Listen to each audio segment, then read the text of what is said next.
খুব সহজ রেসিপিতে আজকে বানিয়ে দেখাচ্ছি চিকেন বান। বেশ ক্রিস্পি হয় এটা। এর জন্য আমি হাড় ছাড়া মুরগির বুকের মাংস নিয়েছি। এখানে মুরগির বুকের দুটো পার্ট রয়েছে।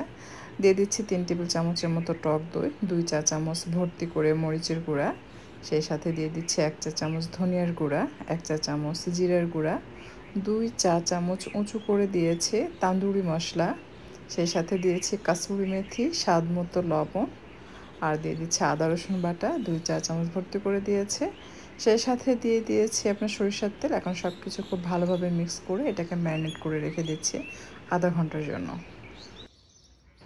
ডো তৈরি করার জন্য আমি এখানে 4 কাপ আটা নিয়েছি, আর 4.5 থেকে 5 টেবিল চামচের মতো চিনি দিয়ে দিতে হবে। সেই সাথে দিয়ে দিতে হবে স্বাদ মতো লবণ, 1 চা চামচের একটু বেশি হবে লবণ দিয়েছি, 1.5 চা চামচ দিয়েছি ইস্ট। লবণের উপর কিন্তু দেওয়া যাবে না ইস্ট, তাহলে ইস্ট নষ্ট হয়ে যাবে, চিনির উপরে দিয়ে দিতে হবে।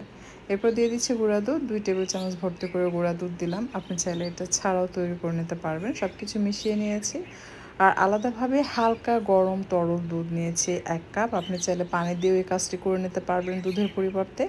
একটি ডিম আর 2 টেবিল চামচের মতো সয়াবিন তেল, অথবা আপনি চাইলে বাটার এখানে মিক্স করে জাস্ট ময়দার মিশ্রণের সাথে এটা দিয়ে হাত দিয়ে খুব ভালোভাবে মেখে সফট ডো তৈরি করে নিতে হবে।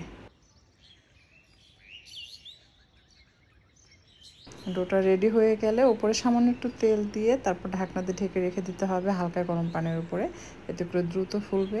আর সব শেষে আমি ম্যারিনেট করা যে চিকেন রয়েছে সেটার মধ্যে একটু লেবুর রস দিয়ে দিচ্ছি, এতে করে চিকেনের গন্ধটা চলে যাবে।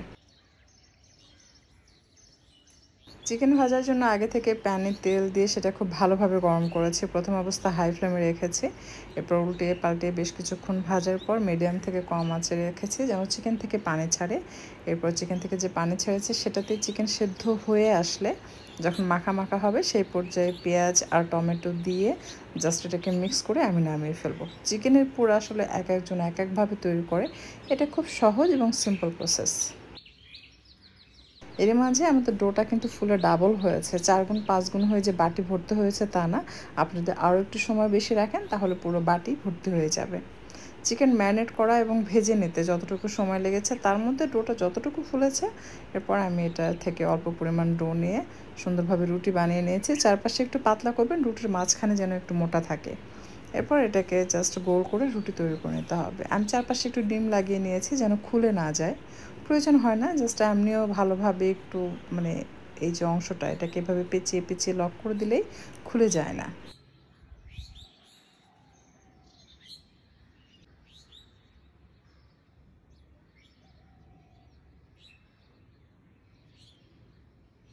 খুব সুন্দরভাবে গোল করা হয়ে গেলে এটাকে 15 থেকে 20 মিনিটের জন্য ঢেকে রেস্টে রাখতে হবে। আর যেখানে রাখবেন অবশ্যই একটু ময়দা ছিটিয়ে দিবেন, তা না হলে এভাবে ওঠানোর সময় কিন্তু এটা দেখবেন লেগে যায়, তখন ওঠাতে পারবেন না। নিচে খেয়াল করলে দেখতে পাবেন নিচে একটু ময়দা ছিটিয়ে দিয়েছিলাম। আর এখন একটা একটা করে এগুলো ভেজে নিচ্ছে। একসাথে বেশি দিবেন না, 2টা বা 1টা করে ভেজে নেবেন। এটা কড়াইয়ের উপর নির্ভর করে, বেশি বড় ছড়ানো কড়াই হলে একসাথে বেশি করে ভেজে নেওয়া যায়। উপরে একটু তেল দিবেন, তাহলে খুব সুন্দরভাবে ফুলে উঠবে। আর এটা যখন এরকম লাল লাল হয়ে যাবে, ভেতরটা সেদ্ধ হয়ে যাবে, তখন উঠিয়ে নিতে হবে। একটা জিনিস খেয়াল রাখবেন, দ্রুত ভেজে উঠিয়ে নেওয়া যাবে না, তাহলে ভিতরে কাঁচা থাকবে। হালকা গরম তেলে বান ছেড়ে ধীরে ধীরে একটু সময় নিয়ে উল্টিয়ে পাল্টিয়ে কড়া করে ভেজে নেবেন, তাহলে দেখবেন ভিতরটা খুব সুন্দরভাবে সেদ্ধ হবে। যদি তেলে ভেজে খেতে না চান সেক্ষেত্রে আপনি প্যানে হালকা পরিমাণ তেল ব্রাশ করে এপিঠ ওপিঠ উল্টিয়ে পাল্টিয়ে কিন্তু এটা ভেজে নিতে পারবেন, অথবা আপনি চাইলে ওভেনেও বেক করতে পারবেন।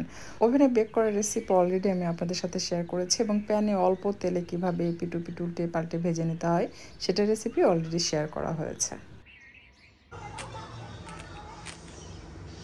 শব্দ শুনে নিশ্চয়ই বুঝতে পেরেছেন যে এটা যে কতটা ক্রিস্পি হয়, আর ভেতরটা বেশ সফট এবং একটু ঝাল। সো আশা করছি ভালো লাগবে। যারা ঝাল আইটেম খেতে পছন্দ করেন তাদের জন্য বেস্ট একটি রেসিপি হতে পারে।